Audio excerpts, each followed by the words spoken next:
we have to play offense and defense at the same time in the way that we think about managing our forests in this context of climate change. And we actually need to do that in an integrated way and not treat climate mitigation activities in forests over here. This is what we're doing for carbon, and what we're doing to keep our forests healthy and resilient in changing climate over here. This is what we're doing for adaptation and resilience. No, those things are integrated. It's one forest. Welcome to The Understory, a new podcast where we explore how to get the global restoration movement right at scale.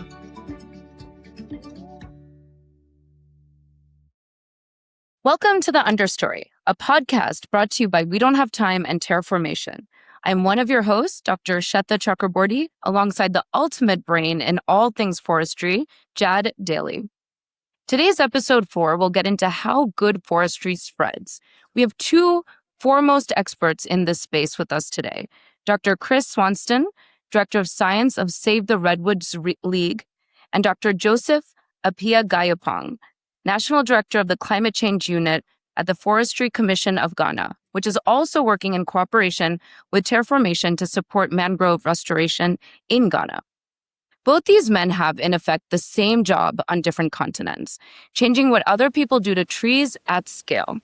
They're responsible for the critical work of translating complex science into accessible tools and strategies for climate-informed forestry, and then building partnerships to help diverse actors, we're talking about families and community-based organizations, all the way to timber companies and government land managers, to help better care for forests in ways that optimizes their contribution to climate solutions and sustains their many other benefits, such as habitat and wood supplies. Jad, I know you have much more to add about these incredibly accomplished individuals, so please do.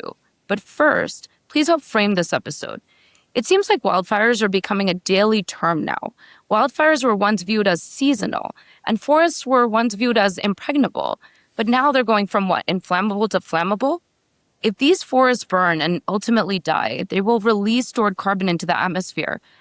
This is really scary. How do we begin to think about all of this? Well, Shweta, the wildfires are the most visible manifestation of a much bigger issue. And so I actually want to step back. I'm going to try not to use the whole episode because I could really geek out right now. I'm so excited. This is the episode I've been waiting for since we conceived of this podcast, to really geek out with some of my fellow woodwonks and two people I just love, incredible leaders in this field, in Joseph and Chris, to help our listeners understand the profundity of the connection between climate change and forests and what it calls on us to do, and in some cases do differently as a result. And look, we've all been on a journey together. I've been on a journey with these two gentlemen, as a matter of fact, and others in the field, to help people understand the fundamental connection between forests and forest products and climate change. It's been like a 20-year journey to get to a place where forests were actually on the center stage with other climate solutions. And that's such a victory. When we go to New York City next week, there's going to be so much discussion about forests. It was in London, there isn't COP. Like, we can no longer claim that forests are the forgotten solution. They aren't. Actually, they're center stage. But I think the thing that's most critical right now, and why I'm so excited to have these two incredible thinkers with us and leaders with us, is that in that excitement about the role that forests can help play in slowing climate change, unfortunately, I think we've lost some of the nuance, is that forests are also at incredible, unprecedented risk from climate change. And so at the very moment that we're discovering that forests and forest products used together synergistically can provide this, already are providing a massive wedge of the carbon solution and could do even more. We simultaneously have to solve for the fact that our forests are now under pressures that we've never seen before from climate change itself. And so sometimes people say, well, won't natural processes sort all that out? Nature's not herself anymore. We broke nature with climate change. That's the fundamental reality. And so once we accept that, then it means that there's a lot more work that we have to do to help our forests make it through climate change so we can unlock the solutions that they provide for climate change itself. And of course, all those other benefits that we value so much from forests, drinking water and habitat and wood supplies and recreation and so much more. So the way that we sometimes talk about is we have to play offense and defense at the same time in the way that we think about managing our forests in this context of climate change. And we actually need to do that in an integrated way and not treat climate mitigation activities in forests over here. This is what we're doing for carbon, and what we're doing to keep our forests healthy and resilient in changing climate over here. This is what we're doing for adaptation and resilience. No, those things are integrated. It's one forest. And in some cases, one set of activities that if we design them and deliver them the right way can give us both of those outcomes. Forests that provide climate solutions and remain healthy and resilient into the future. So they sustain those climate solutions and they deliver all the other things that we need from forests. And literally could not think of two better people on the planet to come bring in to talk to us about that very issue. What's the science? How do we have to adjust what we're doing in forests and how we work together in forests to really get that right? So that's really going to be the substance of this episode, and just can't wait to dive in with our guests. So let's do it. Let's dive in. And you brought up a great point. Next month is New York Climate Week, and there's going to be lots and lots of panels on carbon finance and how we need to scale finance for nature-based solutions. But there will likely, and we lament over this quite a bit, right, Chad, through this whole podcast series, there's not going to be a single one examining the impact of climate change on forests and how we must confront this with climate-informed approaches. That's why this podcast exists. So, Chris, Joseph, you're both on the front lines and seeing how our forests are being impacted by climate change, far beyond just more, there's wildfires. Before we get into specific tactics or solutions, could I ask Chris first, to help our listeners understand the magnitude of these shifts in our forests, the changing context for forests as the climate changes? Chris, if I could start with you, please. Sure. Sometimes it's hard to really describe the magnitude of the shift. But I would say that the magnitude is far beyond what most people even have begun to imagine that it is. We have taken for granted, as we talk about climate change here and you talk about carbon finance, is darkly ironic that the carbon finance exists because of climate change, and yet often doesn't anticipate how vulnerable our forests are to climate change. And so as we look across the country, we have taken for granted that forests will just continue to suck up carbon and offset our own propensity to put carbon into the atmosphere. At the same time, we're seeing across large swaths of the country, for the first time, actual net carbon emissions coming from forests that are highly stressed, dying, and sometimes, often now, burning. So that rather than sinks of CO2 from the atmosphere, they are emitting net CO2 into the atmosphere. And people have anticipated this for decades. Scientists have anticipated this for decades. But it's just this thing that people, in their enthusiasm to use forests to fix our problems, haven't been considering. But we really need to consider this and then work at scales that we right now are, again, barely really addressing. Chris, can I just jump in quickly? Could you just give people your two favorite numbers on wildfire that give people a sense of the way, for example, in your part of the world where you're focused right now in the Pacific coast of the United States, the magnitude of the shifts, in recent decades in terms of wildfire extent and intensity? Do you have any key numbers that you like to share? Yeah, sure. One of the most frequent things I hear is, well, but when we have these big old forests, they've been around forever, so certainly they are resilient to the changes that we're seeing. And maybe it's because they're biodiverse. Maybe it's just because there's a bunch of big old trees. In the Southern Sierra, in which you have millions and millions of acres of forests, we have lost 20% of our forest to non-forest. 20% gone. Now it's shrubland. And a huge portion of that is old growth lost to being non-old growth. And so, and as we lose that old growth, we also lose habitat for, say, the spotted owl. And so we are seeing these shifts happening over immense landscapes. We're having forests that are burning down at the landscape scale. Mega fires is becoming a term that we're hearing more and more, where previously a million-acre fire was unheard of. Now, while still uncommon, this is something that people are seeing again and again. And when you have fires at that scale, you don't have the seed source. When you have high severity fires, complexes at that scale, you don't have the seed source to come in and essentially rejuvenate that area. You have huge swaths of land that are being lost to non-forest. And this is something that is going to continue and is going to increase in scale and intensity. And that is something that I can guarantee at this point. Joseph, if we could turn to you, same question. Can you help our listeners understand the magnitude of these shifts in our forests from your vantage point? Yeah, thank you, Shetta.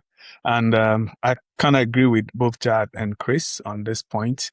And I would think that, generally speaking, I think we should stop asking and putting another dimension to it. We should not only ask what forests, for example, we want to restore, and also but rather start asking the kind of forest that can survive and thrive under the climate we are moving forward in. That is the kind of key questions I would like to find. Now, putting it in a little bit perspective where I sit in Ghana, Ghana have different ecological zones where we have the moist forest zones, we have the transitional zones, the savanna, and also the ecosystems. We can allude to the fact that the rainfall patterns are changed, climate temperatures are high, you have a period of dry season, and also wildfire, especially in the savanna and the northern zones that we talk about. These are great things that we need to look at. And it's also affecting the cocoa landscape. So, for example, farmers already have to make decisions about shade, cocoa, moisture, tree species, farm productivity, and within this kind of under the changing climate. So the key point I want to put across in high level is that forest management prescriptions, for example, that worked in 20 or 30 years ago may not necessarily be the best prescription for the climate we are moving into at the moment, which calls for a great sort of technological and high level and strategic thinking in that. And for Ghana needs more climate informed forestry and landscape management approach rather than looking at treating the climate as an external issue. So basically, in terms of Ghana as we manage it, we have this kind of perception and understands the conditions of which Ghana's forest and farmers should operate. So basically, I want to add that from that perspective, localizing it to the Ghana situation. Joseph, thank you. That was so great. And, it really underscores a couple of things. First of all, the importance of having a national government set the frame for the conversation and make a bold declaration like that. Hey, forestry is a kind of a very tradition-bound profession, right? So to say, hey, we need to do things differently. The context has changed is actually in itself a bold action. Chris and I once were at a meeting years ago where we all started talking about the idea of pre-storing forests for the future instead of restoring them to some past condition. And I love that idea of pre-storing. I think that's what you were getting at is we need to anticipate where this is going and start to help our forests move, where the climate is going, as opposed to managing for either the past or some fixed point that we're in now, that I think is so important. So here's a question to both of you, which is there's in that process of trying to pre-store our forests, to try to kind of anticipate where things are going, there are the things that we feel pretty confident in that we've been able to model out where we think the climate is going, how that connects to forest. And then there are the surprises, maybe because call them the known unknowns, or maybe the forest systems that we thought, well, that one's going to be okay. We don't have to worry about it, right? Chris, like old growth in Pacific Northwest, Pacific Coast, and hey, that's fine. And all of a sudden it isn't until it isn't anymore. So I'd ask for both of you, are there any particular known unknowns, things that you're still trying to figure out how that's going to impact us, and they're the largest questions, or particular forest types that maybe right now aren't a concern, but that you think might suddenly become an area that you have to put much more attention in the future? Chris, you want to lead off on that one? Okay, I was waiting for Joseph. Yes. Okay, I was also waiting for Chris. There are a number of known unknowns. So we know that, and I so appreciate what Joseph was saying as well, and you as well, Jad. We know that climate is changing, and we know that across the range of plausibly future climates, most of that range is going to be different than our current climate. And that is going to influence the forests that are existing today. They won't just go away, but they're going to experience a a different climate that supports them, that stresses them. One of the things that we know is going to happen is the air is going to get hotter and drier. A lot of people talk about more, at least in my part of the world, more moisture, greater rainfall. And in a lot of places, there's greater annual rainfall that is projected. And yet the distribution of that rainfall means everything to a forest. And so you might have more rainfall over the course of a year, but that falls in more discrete, larger events that is harder for the forest to retain and to use. In the meantime, between those events, it's hotter and it's drier. And there's this thing called vapor pressure deficit. The vapor pressure deficit is that deficit or that difference between how much moisture that hot air can hold and how much it has. And the bigger that difference is, the more the air is trying to suck out of all of the trees in the forest, the soil, all around it. And as that grows, and it will grow exponentially through time as climate change continues to heat the air, we don't know how a lot of forests are going to respond. And so we're seeing in some classic wildfire adapted forests like the giant sequoia, for example, in just 5 years, they lost upwards of 18% of their existing giant sequoia groves. So almost 20% of giant sequoias died inside of 5 years, mostly from 2 fires. Because there were too much fuels, but especially because the air was so dry and those fires burned so hot. So trees that had lived through all kinds of climates for 3,000 years were dying right and left. And That is so depressing. Right? And that is gonna increase. That kind of dryness is gonna continue, and it's gonna get worse. And in some places, like in the coast redwoods, where we take the moisture that we have almost for granted, it's also gonna get drier, and they're also gonna experience these flash droughts that can just be a couple days, but the air can get so dry that it will shut down photosynthesis and can kill some leaves, kill the tops of some trees. And so what we don't know that's a known that's going to happen. The unknown part of this, for example, near and dear to my heart for the redwoods, how is that going to involve these moisture loving trees? How are they going to adapt? How plastic are they to that change? Will they just say maybe not grow as tall? Maybe the tops will die, but they'll continue to sprout branches and grow, to be gigantic in girth? Or will they die? And we know that these forests are going to burn more than they ever have. That's a given. And so then the question becomes, how bad are those burns going to be? And will the bark, which holds literally tons of moisture, be enough to withstand the fires that are going to move through them? So there are knowns, there are unknowns. The unknowns are daunting, and we're doing everything we can to anticipate. Thanks for getting really technical. This is a podcast where we want the geeky forestry terms. We want to really understand. That was you kind of sucking the moisture out. That is so helpful the way you described that. And Chris, you can check me on this, but true story. Only 2 fires have ever burned up and over the top of the Sierra Nevada mountain and down the other side, and they both happened within the last 5 or 6 years. Because the aridity level, that drying effect has taken the tops of the mountains, which used to be, essentially the fireproof zone, and dried them out so much that the fires can actually burn now all the way up and over the mountains. So just a kind of a dramatic example of how significant that effect has already been. And I love the way you described the dimension that we don't yet know how that kind of thing can play out in the future. Fantastic. Joseph, what are the parallels in Ghana in terms of the things that you're seeing, but the things that you're not yet sure about how it's going to affect the very incredible diversity of different forest types that you have in Ghana? Thanks so much. And as Chris was speaking, I was really nodding and trying to look at how the science is actually behind the statement he's giving. And for Ghana, looking at the unknown and the known, for example, I think that we're looking at the different zones in Ghana, the forest zones, and we believe that as we speak, we don't have to have one size fits all restoration model for our forests.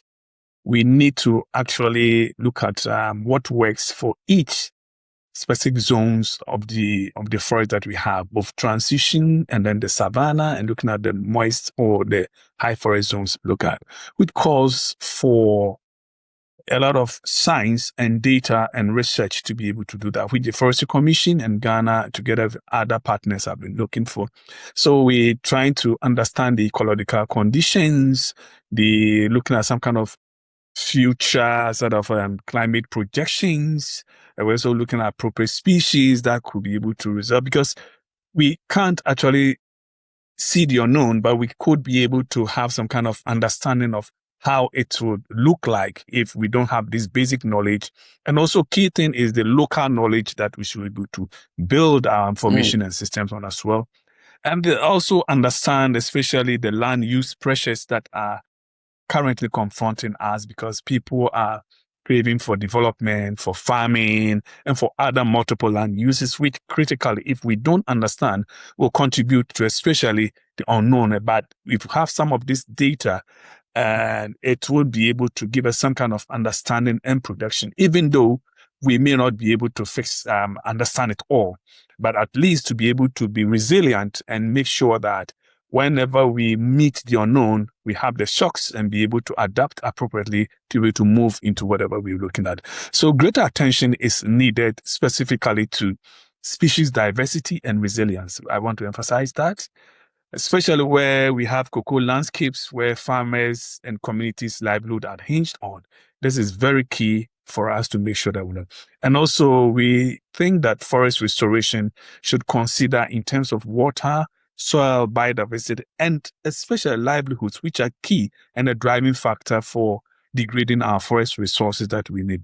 So we're not thinking only on carbon, but looking at such areas. And then one final thing I just want to play in between the known and the unknown, because for now we have anticipated certain trends. It's becoming realistic. Rainfall patterns are shifting. As we speak now, we're supposed to be in the sort of raining season, but August now experiences some dry spells. It's evident we are not able to plant our trees, and people are waiting based upon the meteorological information to start planting. These are real practical evidences to show that things are not as they are and climate has effect on us. So I want to say that we need to create a productive landscape where especially agriculture and trees support each other in that regard. That's why I'm looking at the variety in species that we plant, and also some of the tree crops should be coexisting with shade-tolerant trees so that farmers will not go cutting the trees looking for good spaces to do that. So thank you on that. Yeah. Thank you, Joseph. Thank you, Chris. For a layperson listening to this is really helpful, right? To understand the context of where we are right now in forestry. And then you're getting into it, Joseph. Let's continue on this. What forest practices do we actually need? And Jad, of course, I'm going to hand it to you first. Great. And by the way, when we talk about forest practices and how we inform them, Joseph, you said something really important, which is learning from traditional practices, traditional indigenous knowledge and other forms of knowing that have been formed over generations from people managing land. And then what can we bring in with science and computers and data, and how do we braid those things together into the most informed forest practices we can create going forward. I know the two of you are people who really understand that braiding of different kinds of knowledge. And so, Chris, you had a PowerPoint slide years ago I always loved. It was a picture of a forester with all these thought bubbles around the person's head. And it was like all these different considerations, that were about making a profit from forests and keeping the forest healthy and neighbor concerns and all these different, 1,000 different things. And then climate change lands as another bubble here that it shakes up the whole equation of these different things that foresters have always been calibrating for. And so what we're wondering if you could do is, with your fantastic work with the Northern Institute of Applied Climate Science and the Climate Change Framework, you really got into very specific forest practices and translating those down to very specific places. So big ideas turning into, in this forest stand, this is what we would do differently to address climate change in the ways that you both been speaking about. So, wonder if you pick a stand or pick a forest type or a context and like take us down there to the ground level, and it can be redwoods if you wish. Take us down the ground level in one of these places and tell us how the practices would change in that place when you bring it on the lens to it. Yeah, I think that, and I'll jump forward in time to redwoods, and I had mentioned a moment ago the giant sequoia, and how just in a couple of fires they lost nearly 18% of their giant mature trees, and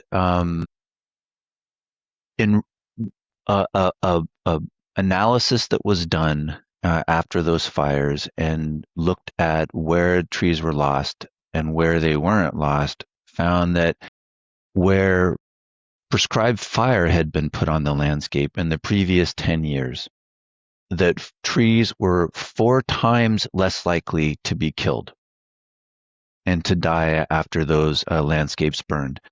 So if I look at the sorts of things that I would have done or that I would have tried to guide people through using our adaptation workbook, and looking at these questions, looking at the aridity, looking at the increased severity of fires, it would be do more of that. In hindsight, clearly doing more of that. And if you talk to managers on the ground, they will, in frustration, generally tell you, well, we've been trying to do more of that. We get it. And so more broadly to society, I would say more of that needs to be done if you really care about these places. And these people then who are trying to do this, these managers, these heroes, they need to be supported in getting this work done. And thousands, literally thousands of trees, these trees who themselves are thousands of years old, would have survived had that entire landscape been treated in the way that those pieces of the landscape were treated. And so the process that we developed through the Northern Institute of Applied Climate Science was one where you look at your goals as they stand, and then you look at the challenges to those goals on the landscape where you're working, and especially the challenges that climate brings. And so again, that would have immediately highlighted that the increasing rate and intensity of fire, the increasing size of fire. And then you just next ask that question, well, can I still meet my goals? And if I can still meet my goals, which in this case is the survival of these monarch trees, these amazing groves, what would I do differently or do more of, which is still a differently? And so that gets back to the idea we're not throwing out things that we've always done that we know work. In some cases, we need to quadruple, quintuple the rate at which we're doing this work. And that would have been putting fire back on the landscape, thinning some of these stands manually so that we could put fire back right afterwards. And then when the big fires come through, be much less likely, because the fires are going to come through and they will be more intense, we'll be less likely to lose these trees that we treasure. And Chris, that's awesome. So you highlight a couple critical things: that the social, socio-political dimension of adaptation. First, our attitudes have to change to give license to be able, in some cases, to do things that we need to do. Critical point, and especially with old growth forests in the Western United States, that's one of those places, right, where that's been the most acute. But also, I love that idea of it's in some cases not a brand new thing we've never done, but it's the same thing applied with an intensity or in a place we hadn't done it before. So this is really a synthesis of the old and the new to get this right. Okay, Joseph, so you've got so many different forest types again in Ghana, and one of the things I've been most impressed with is the way you have been, and your team and your partners have been leaning into the science of what it looks like to get this climate adjustment right to our forest practices. Sure, Jad, that's quite interesting and good. So, first of all, like we said, we have different forest zones, but let me categorize how the forest reserves are structured. We have the off-reserve areas and on-reserve. When we say on-reserve, means within the forest reserves, which is we have those that are gazetted, and for that matter, it means that the government and the Forestry Commission has the mandate to support the management of the forest reserves. Now, when we move outside the forest reserve, that's where we have the cocoa landscapes, the agri landscapes, and other development areas. So within each of these zones, we have these two at play. So for example, if you go to the transition, we have the forest reserves management and then the off-reserve management. Now, when we look at specifically, as you wanted to use the transition zone as an example, in forest reserves, there have been some level of illegalities in terms of illegal harvesting of some of the trees. So it has led to some degradation. Now, in terms of practically how that is being managed, is that the communities around the forest are farmers and community members fringing or bordering the forest are put together into groups where they are provided with tree seedlings to be able to use to restore the degraded landscapes within the forest reserves. And we have a model that we call the MTS, that's the Modified Tonja System. Now, this Modified Tonja System is unique in the sense that practicing it across the whole landscape, the farmers have about 40% during the harvesting of the tree when it grows up and matures and being harvested. So they have a stake in terms of protection.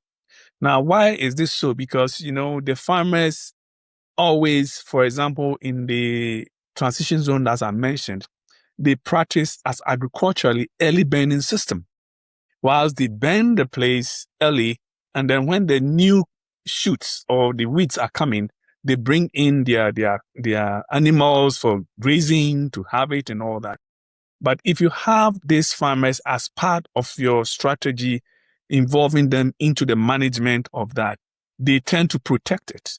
And then they're educated, though culturally, some of them will want to have an early burning, but because they have a stake in it, they also would not do the early burning, which then can go overboard because, as Chris said, fires will happen anyway. But some of them are anthropogenic, where it is initiated by the farmers because they need new fodder and a new areas to be able to plant the item. So one of the strategy practically we're doing in some of the zones is to cooperate with the communities and, for that matter, farmers to be able to restore and plant forest reserves. Now, one good catch is that whilst in the forest reserve, they are allowed to grow their food crops like pepper, tomatoes, and all that. And after 3-4 years, when the tree grows and the canopy closes, they are relocated to another degraded area where we use them as part of the support to do the planting and do the restoration. Now, when we move out of the forest reserve, that is another strategy where we call the trees on farm category, because that is off reserve areas. Now, farmers who are in the cocoa landscape now are being given a variety of shade tolerant cocoa, where the municipal authority of the Ministry of Agriculture, through the extension services, is providing to the farmers in the landscape for cocoa. So what are we saying? What we're trying to say is that now farmers, you don't need to cut down the trees that shade your cocoa and, for that matter, decreases productivity. So what's happening is that they are being provided with a variety that is shade tolerance. And then as part of the agroforestry systems management, we provide them with tree seedlings that they incorporate into their farms. So now the farms will have trees in them, at the same time be able to cocoa to thrive under the shade of the trees. So this is a dual approach, which we call the trees on farm model, that is we are using as one of the practical ways to be able to ensure that the livelihoods of the farmers and the communities are enhanced. We also keep them and make them climate smart and be able to support the kind of agenda that we have and make sure that forestry practices are practical and is able to serve the purpose of which we want to do. So, Jad, this is what I want to say for now on terms of how practical we are doing on the ground in the landscape. Fantastic. Well, Shaz, I'm going to turn to you to transition us to the next topic, but I just want to celebrate for a minute that you got us into the issue of genetics, right? That I think Yes. people who are not foresters, not from our field, might think, all trees of one species are the same. But as you all Yeah. know, of course, so well, and as you just got to, Joseph, we can fine tune species and we can fine tune the genetics of the species, like shade tolerant coca. And so how we think about species and genetics is two variables kind of on, an X and a Y axis of how we're getting the right trees in the right places for long-term resilience Exactly. and how we're helping shepherd the composition of our forest. That's a critical factor. So thank you for bringing that into the mix. And it's so impressive, the programs you just described. It really is. And again, as a layperson, Oh, I'm so appreciative of this conversation. I knew some of this. I knew that we needed to use prescription burning to prevent worse burning. And that sounds counterintuitive to an average person, but it works. We've known this for generations. We've known this for so long. And why aren't these more understood and applied at scale, these types of practices and solutions?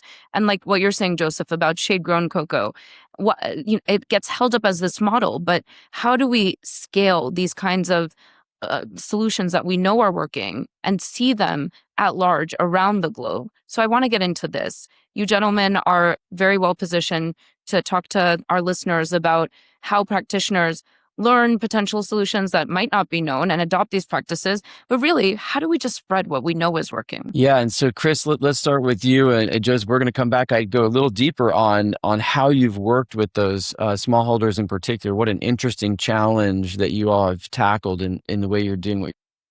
Chris, I want to start with you here. We've had the chance to work together in the past on the climate change response frameworks that you catalyzed your leadership when you were with the U.S. Forest Service and other structures, adaptive silviculture for climate change and other structures that you and your colleagues created to connect science and put it in the right format, applied formats, and then not just throw it out there and hope that people got it, but to create these networks and these collaborations to hand deliver the right information on climate-informed approaches to the people who ultimately are out there touching the land or managing the land, and work with them in a sustained way to apply those new approaches on the ground. It's such a model effort that you really catalyzed here in the United States.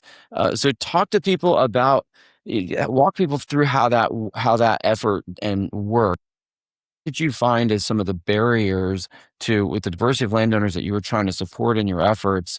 Why weren't they doing these things already? What were you able to do in terms of kind of getting over the adoption hurdles with the diversity of kinds of folks that you were working with? Thanks, Chad. And thanks for the setup, Shada. I think that the two biggest barriers that we encountered and that have changed since but are still familiar are time and perception. And so the first is that forest managers, they are often doing 2 or 3 jobs.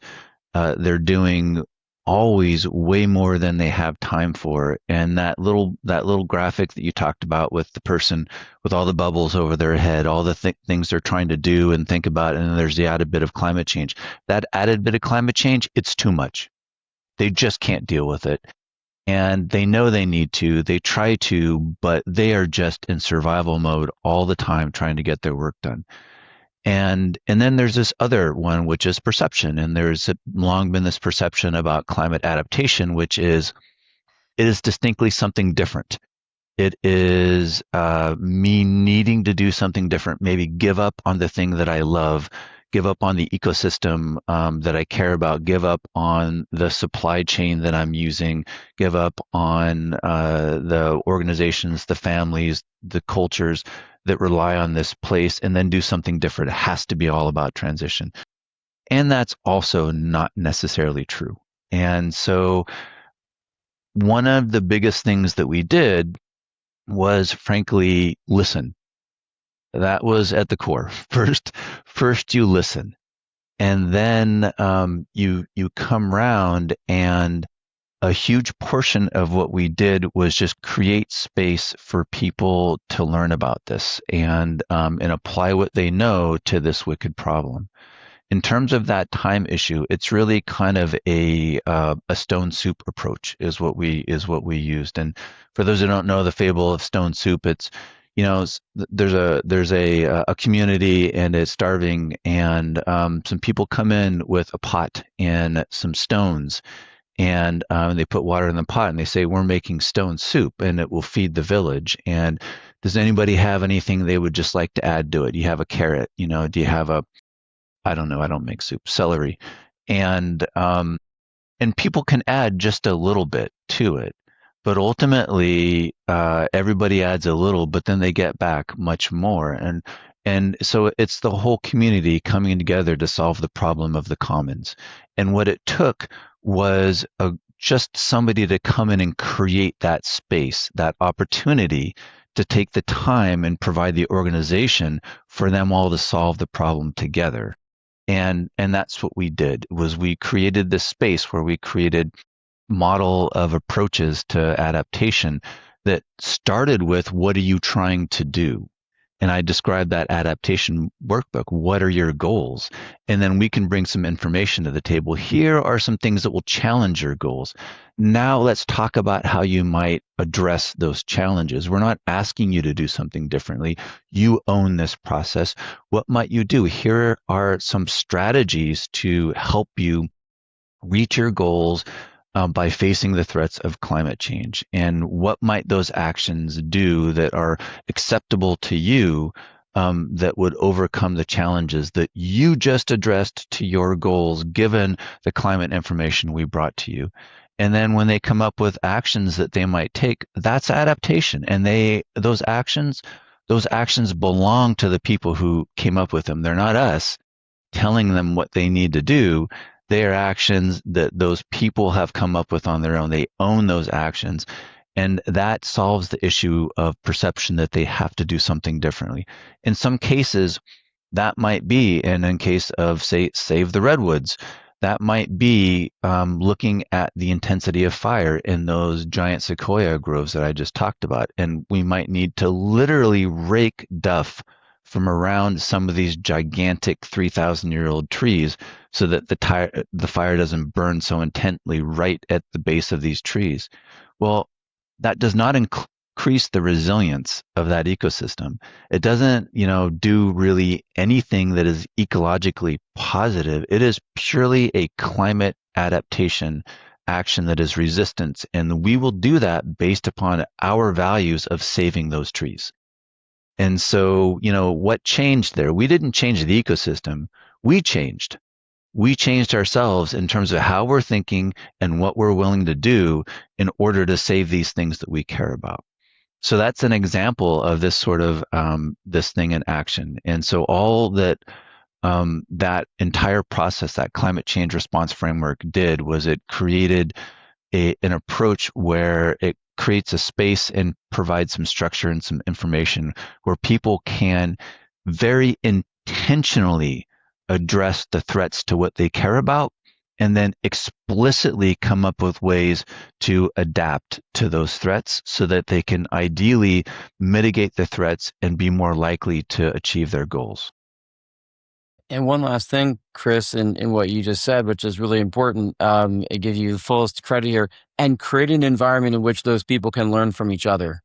Oh, I think it yes. was really exciting to see in the way that that framework was. It was exactly what you just described. And then almost I felt like the last layer was then everyone seeing what everyone else created and evolving the practices and the knowledge together. Like what a beautiful structure. Joseph, I want to come to you. You're doing one of the things that everyone I think in the field of forestry knows is the hardest. It's one thing to do big chunks. You talk about your work on forest reserves, and Chris worked on national forests in the United States. Like that's one type of challenge. But when you have to work with lots of different smallholder owners, what a complicated challenge that is, in just a number of contacts that you have to have, but the differences of motivations and experiences of the people you're trying to work with. So what have you learned in advancing the work that you were describing earlier? What did you learn about kind of what was most successful in connecting with those folks that you were hoping would adopt and these practices and work with you? Okay, what did you find most effective in connecting with them and then helping them be successful in advancing the practices? Right, Jad, that's quite an interesting one. You know, We have, Ghana has gone through a lot of sort of models in terms of managing the resources in the landscape. We have one model that, first of all, I want to say is called the Community Resource Management Areas, where we call code name CREMA. Yeah. It's a very good model that Ghana has used as one of the many ways to add to the forest, the reserves that we have. Now, when we come to the climate space, we also build the foundation, the principle, and the governance structures based on this CREMA concept that we're talking about. So what am I saying? Under the climate funding initiatives where we're looking for carbon finance, we identify certain areas that we call the hotspot intervention areas, which we call the HIAs. Now, the HIAs are built fundamentally on the structures of the CREMA. So what do I say? The CREMA comprises different communities put together where the communities are allowed to elect their leaders as management leaders. So we call them like hotspot intervention areas where we have about, let's say, 15, 20 communities put together. Based upon the community structures, they're able to elect what we call the community resource management committees within the first year. So I'm trying to describe a governance structure which has helped us to be able to rally the farmers and the actors in the local landscape together and be able to make sure that they are able to get involved and be part of whatever climate smart activities we're doing. So we have that here where we have the Community Resource Management Committees, CRMCs. Then based upon that election, so we may have about 4 or 5 within the HIA CRMCs, that's the Community Resource Management Committees. They also elect another level where we call Community Management Committees. So that becomes CMC. So on top of that hierarchy. Now, so you may have an HIA, hotspot intervention area, which comprise communities and have that structure. So if you have about 4 or 5 HIAs in a jurisdiction, then we also bring these CMCs together and they elect one person to represent the HIA. So if you have 4 or 5 HIAs, you have member representation of each of the HIA forming the hotspot management areas, hotspot intervention management areas, which we call the HMB. So how do we do that? Now, when these structures are laid down and all that, if there's any training, first of all, we contact the HMBs, that's the hotspot intervention management boards. We disseminate, we train them. We also teach them to be trainer of trainers. Then they also go down to their communities, reach their CMCs, also give them the training, be able to do that. And mind you that these are aggregation of actors in the landscape, farmer groups, women groups, fire brigade associations, and all of that coming together. So it goes down the hierarchy. So when we get down to the CREMA level where we have the community resource management committees, almost all the representations of the groupings in the landscape are represented. So if there are any issues, any communication, those are the contact level in terms of the governance structure, and they're able to get down to the communities with information, with the trainings, and whatever we intend to do. So that has been one of the governance structures that has really helped in identifying the kind of structures. However, there may be some who will be marginalized, but we also have what we call an enabled project, which is targeted identifying marginalized people in the HIA jurisdiction to be able to also bring them up to speed and get them on board. So these are the structures and systems that helps us to reach down the community, each of the farmers that we need to, all the groups that really matter, that can help us achieve our landscape objective. Thank you. Incredible. Wow. Thank you so much for describing that. This is the type of complexity that people who are outside of our field wondering, how has all this happened? Do we just need to throw more money at this and, fund more projects? They don't understand the glue that holds it together of this governmental leadership, of all the actors who are investing their time and energies and trust in those structures, and just what you just described. And talk about a structure for building trust, a structure for building relationships, so that when you're sending information and opportunities out, it's arriving at this incredibly diverse group of actors you're trying to work with from a trusted voice and through networks. And that's just fantastic the way that you've structured that, and wonderful parallels. I'm so excited to have the two of you together, because you've been doing this similar work in two different countries and in two different contexts, and yet there are these really strong parallels of what has been important, including that type of bold leadership from governments and structured ways of working with your collaborators. Thanks. That was really helpful. So, Chris, you've spent 18 years building all of this inside a federal agency, and now you're doing science at an NGO, the California-based organization Save the Redwoods. So does knowledge move differently outside of government? I know a lot of us have worked in both public and private, and so we probably all have opinions on this.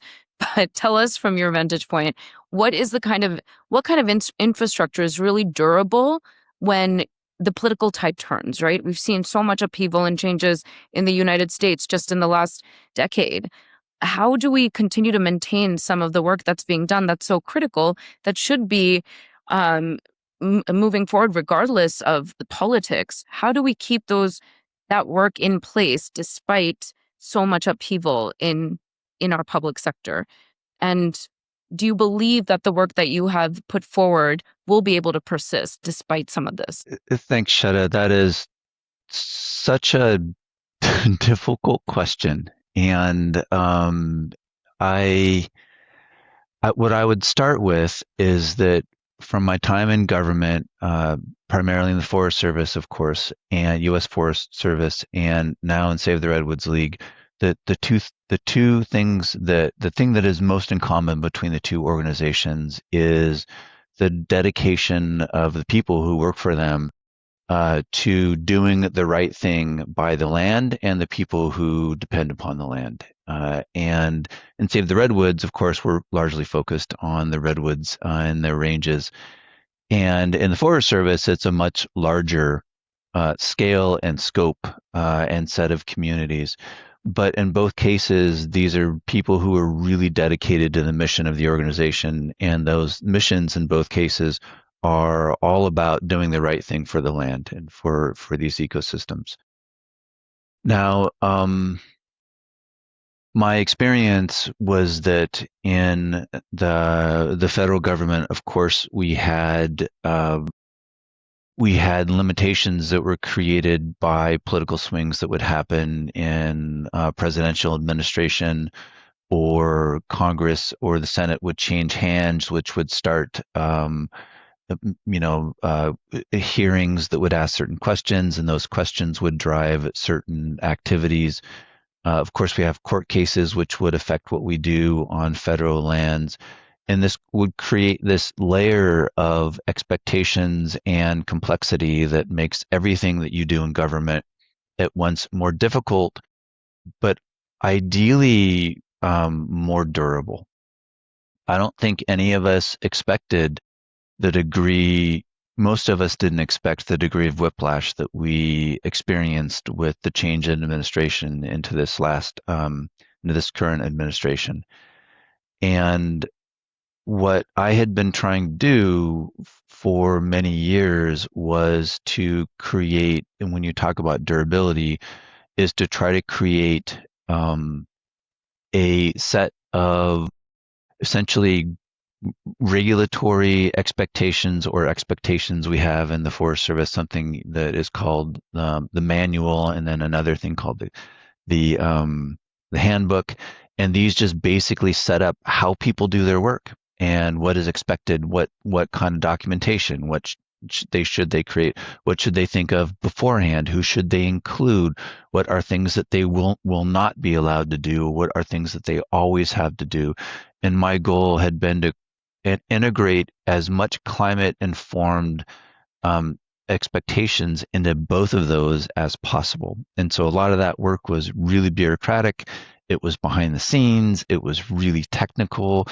And I felt like that was the most durable way that I could get this agency to think about climate change and act on that thinking.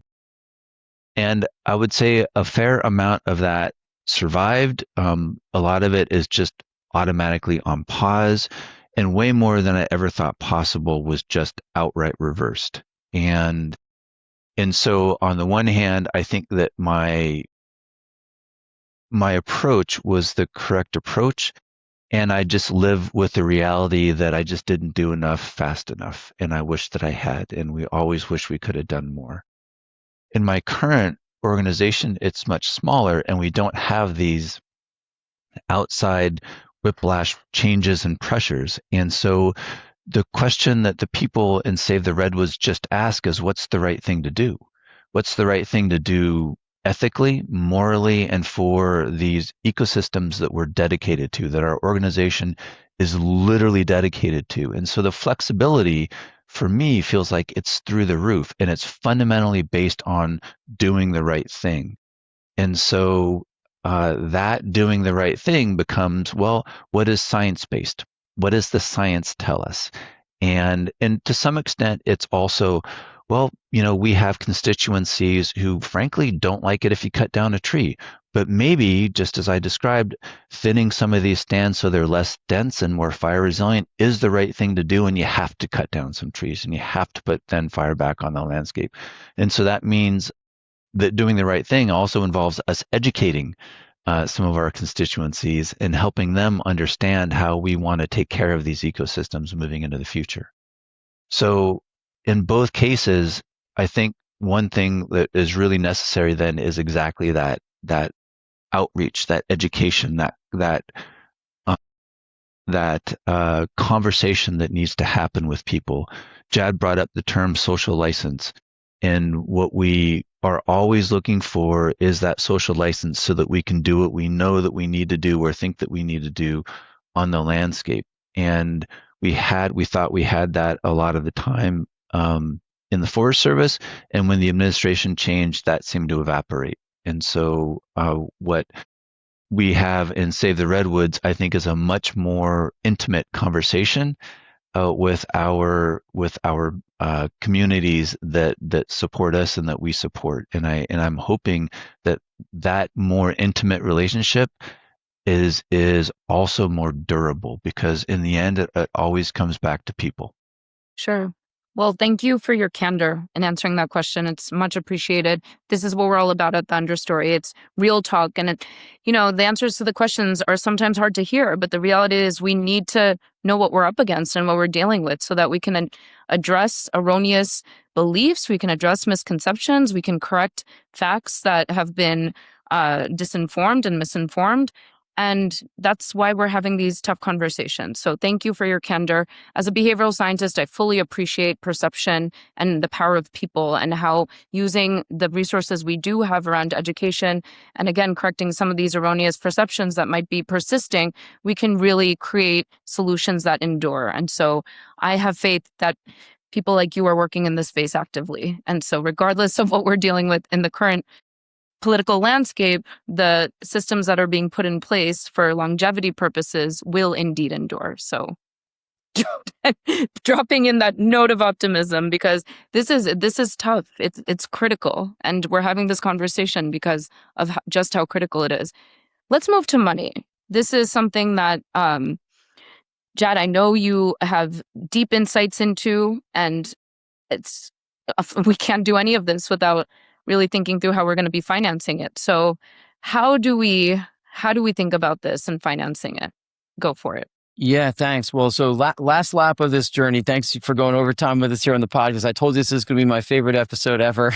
Personal passion here of what we're talking about today, and have the two of you is such an honor for us. So thanks for going a little bit overtime with us. And so the last thing we want to dive into is, how do we finance this and use finance as a way to incentivize the transition that we've been talking about here into this climate-informed approach, but also to scale up the things that are necessary with the urgency, that we all understand from the kinds of scientific drivers that you've talked about, what's actually happening out there in our forests now. And so you've each been part of a really globally significant example of this.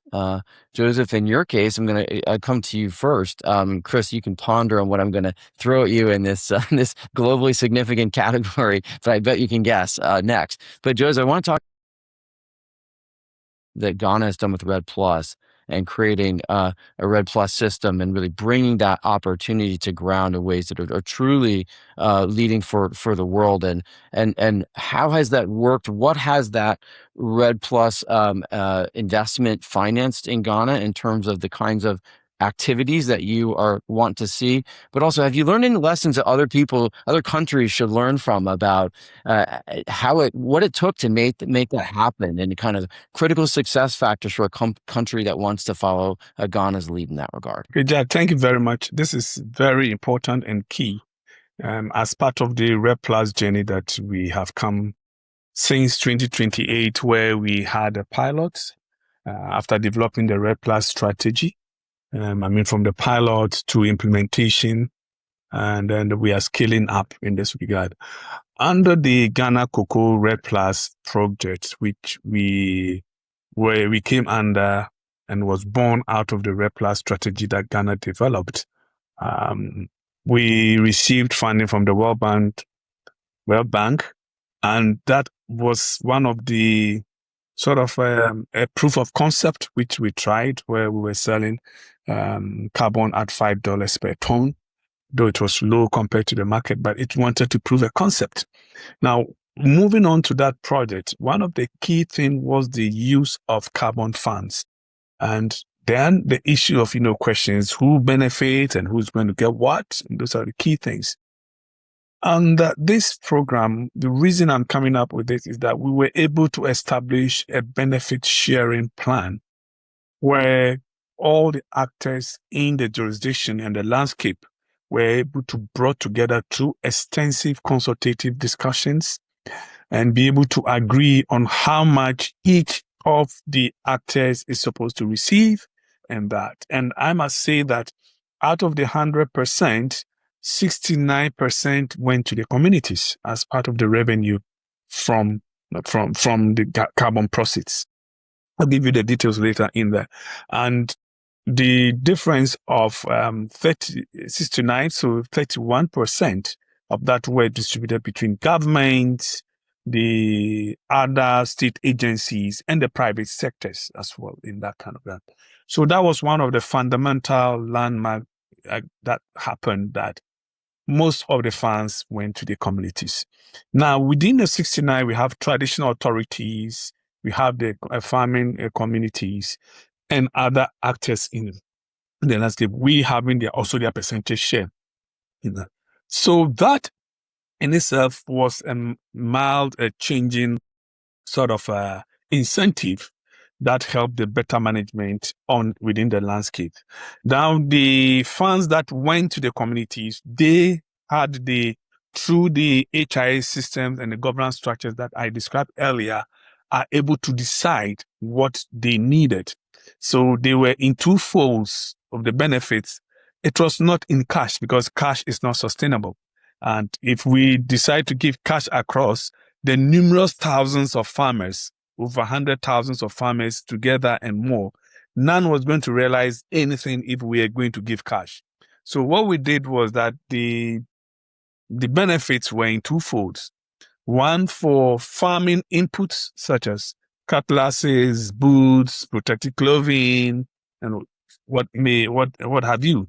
And the other one were for the community projects, so that the community at large, if you don't belong even to the farming community where most of the hotspot interventions were identified, you could benefit. And so it went to support infrastructure like boreholes, community health centers, also provision of school desk for some of the communities. So it was wide encompassing, and even building some of the infrastructure in that regard. So basically, that is the kind of incentive that we try to look. And we realize that when we have something like Once the forest protection, the improved land management, measurable emissions are quantified, you're able to receive carbon revenue, and it goes down to communities. It has become a proof of concept that the communities themselves are able to help protect and manage the resources, the forest resources that we have. So this is one of the key things that I want to put across as a milestone in terms of how financing that has been attracted to the enclave has supported in the management of the forest in terms of climate change, climate smart interventions that were implemented.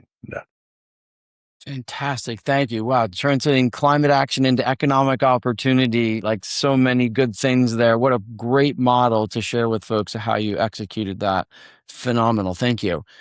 Chris, so the prompt I want to give you is you were part of one of the largest, I think it's fair to say, governmental investments in world history in climate-informed forestry through the bipartisan infrastructure law and the Inflation Reduction Act.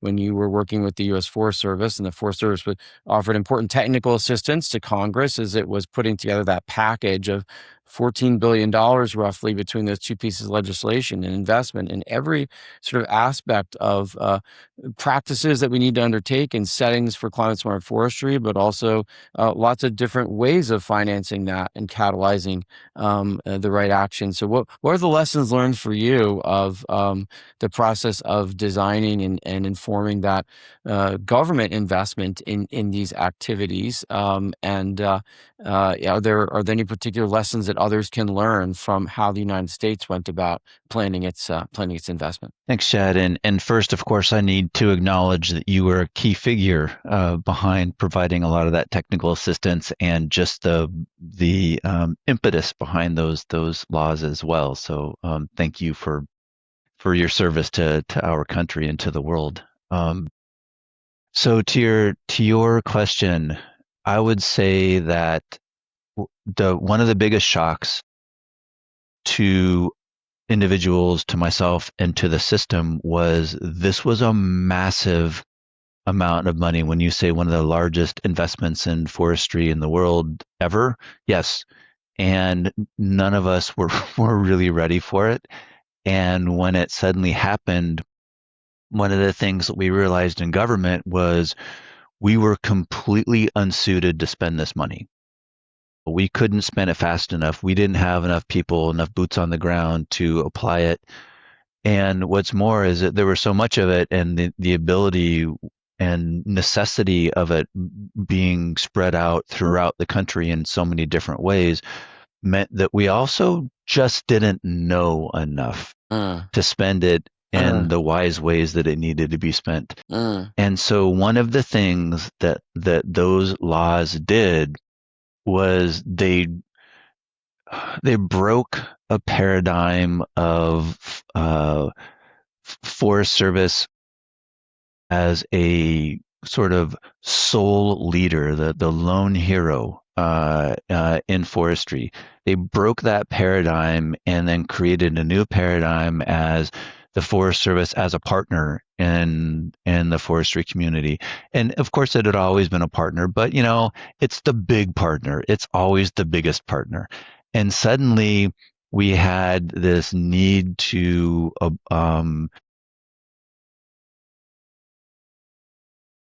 and to spend this money and couldn't do it alone, but also didn't have the knowledge. And so we had to seek out partners who were working locally and could apply the money locally appropriately with local partners and do this all over the country. And in some cases meant sending hundreds of millions of dollars to a non-governmental organization that would in turn give that money, grant that money to, or contract it to dozens upon dozens of other organizations that were working locally with dozens and dozens of other organizations. So it broke that lone hero mold and really opened a lot of minds to the power of partnership and how through that power you reach so many more people and so much more land. So that was one key thing that came out of this. Another was it revealed some things that were broken, and not that people hadn't seen this coming. You are one person who's talked about these things for years. But as a lot of this money was to be spent for reforestation, and suddenly here's the money, let's get this done. And we don't have the product. The supply chain was not there to deliver on suddenly what we had money to do on the ground. And so all of these concerns that we've had, especially for climate informed reforestation, in which you're also thinking about different seed zones and you're collecting seeds from different places to apply to a place where maybe they hadn't used that seed before, and you still needed to do some testing and you need to do some planning. The infrastructure wasn't there. And so we needed to, and did through Replant, really apply a massive amount of effort and thinking and collaboration and planning and building into creating that infrastructure. But you can't just create infrastructure, you need people to do the things that the infrastructure will support. And another thing we found is that the workforce wasn't there. We have been talking about needing to work at scale, at massive scales, for years and years, and suddenly we had this opportunity to do it, and we literally didn't have the workforce. And the workforce in the forestry community has been shrinking for many years because there's not a ton of opportunity and you don't make a lot of money, and they're often very hard jobs, and they aren't upheld as being jobs with a lot of either security or reputation. And so all of the things were working against us that we needed to really reverse. And so some of that money went to begin doing that. And so in the end, there were some lessons learned, I think, about how to come together as a much broader forestry and forest associated community, in which we very actively, and you were brilliant at this, bring new people, new organizations into that community who became very interested in taking part in reforestation, as well as building up all of the supporting pieces so that we could do it better, more effectively and faster. And this is all on a backdrop of the country burning. And us needing to do more and more wildfire risk reduction and more replanting after mega fires. And so the pressure was also there to do this better and do it faster as well. So, Shat, I know we're getting to the close here. I'll just say I want to put a capstone on this.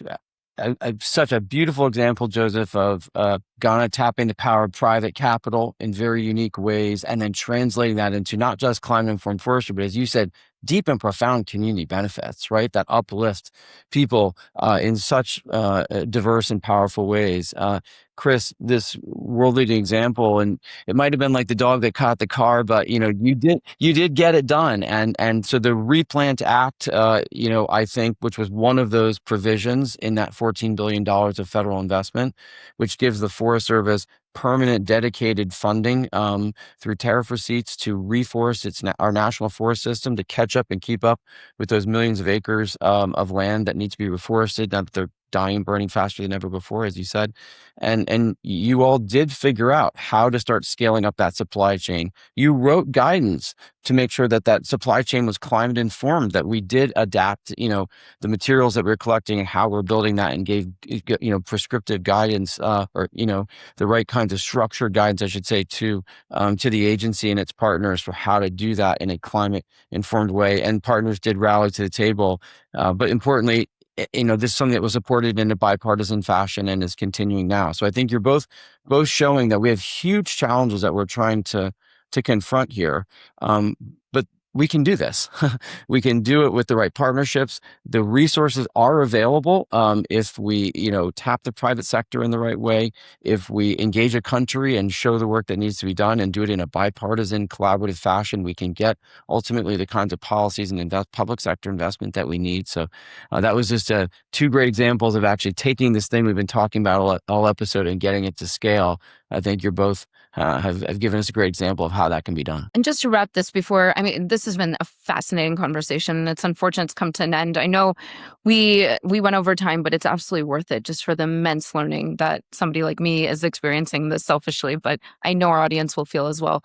But before we wrap, question: how do we track the financing? How do we ensure that what we're saying is accomplished is actually accomplished? We need to be transparent. It needs to be self-regulated or regulated from the outside. This is another podcast in itself potentially, but just curious for both of your thoughts on that. Chris? I think that certainly with IRA, there were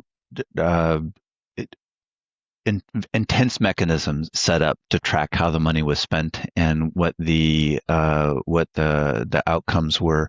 But I want to step back. I would like to step back more broadly, and I think that we need to look at forests across the nation, and we need to use new ideas and new technology to track their health, their mortality, their carbon emissions, their carbon uptakes. We need to do this and make this transparent to people, to translate it, to both look at how investments that we're making are playing out across large scales, but then also look at what investments need to be made and where those need to be made, and start thinking about our forest lands much more holistically in the way that they interact with these investments, with their impact on climate, with their and with their communities that rely on them. And as we think about that, then think about how the investments that we do make can be ever more effective in reaching our national goals while supporting our local communities. Love that. Thank you for that. Joseph, thoughts? Sure, just a brief one. For Ghana and for what we have experienced, it's a performance-based incentives. And why do I say that? We create an incentive for improved land management, provided in terms of accounting, safeguard measures, and beneficiary arrangements. And the communities have a set of sort of interventions. When it's achieved, then you're able to receive the money. So to a large extent, the outcomes of what the benefits, the financing goes to do is measurable through what is implemented or the outcome on the ground, and which is tied to when monies are received. So I would want to say that, yes, practically, how do we ensure that the monies that they go do what they're supposed to do and the outcomes are achieved? It is performance-based linked incentive that we practice on the ground.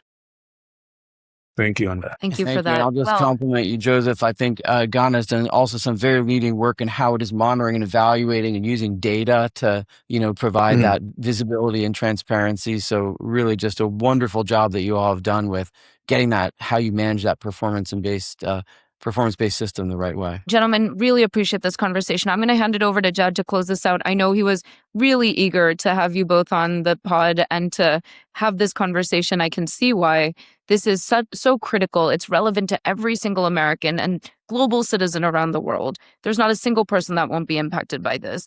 And so your work, your insights, your expertise is truly appreciated. And we are going to do our part to get the message out there. Because as you know, we are convening globally in the coming months in New York and in Turkey. And it's critical we have these conversations. And these types of lead ups will ensure that we pull the themes that we discussed here today and make them more broadly known and broadly discussed. That is the first step towards behavioral change, towards policy change. And that's what we need to do collectively. So thank you, gentlemen, for this really delightful conversation. Jad, over to you to please close us out. Great. Well, this is a dream come true episode. It's proved out to be that way. Thank you both so much for sharing your insights and for this kind of rich dialogue. And, I'll just say, it's been a pet peeve of mine for 20 plus years working on forest and climate change that the conversations usually start with the money. Where's the money going to come from? And can we do, is it carbon markets, or is it this, or is that? And we skip over, what is it that we need to fund?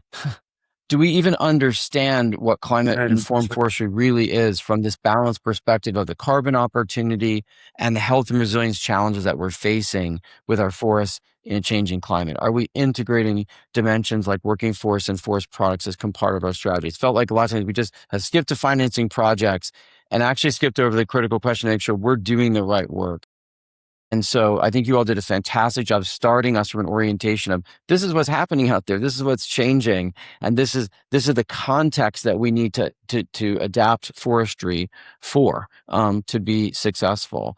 But you also got to something else that's often hidden to the average person, which is the collaborative structures that entities like the Gone Forestry Commission and the U.S. Forest Service had put together to help all these different partners, companies, nonprofit organizations, community-based organizations, individual landowners, to come into this in partnership and start figuring this out and applying these new approaches, harnessing the opportunities, including, yes, the finance that we need to fund this going forward. So thank you for doing such a great job of helping people understand the kind of structures that you help put together that are now guiding things forward and that should be replicated in every country around Earth. But then lastly, when we do get to the question of financing this, it isn't carbon markets or governments or philanthropy, or corporate social responsibility. It's all the above. And I think you are showing through your efforts how to blend that investment together so we can pay for all the different things that we need to do in our forests to get it right for climate change. For example, some of them will work for carbon markets and some of them won't.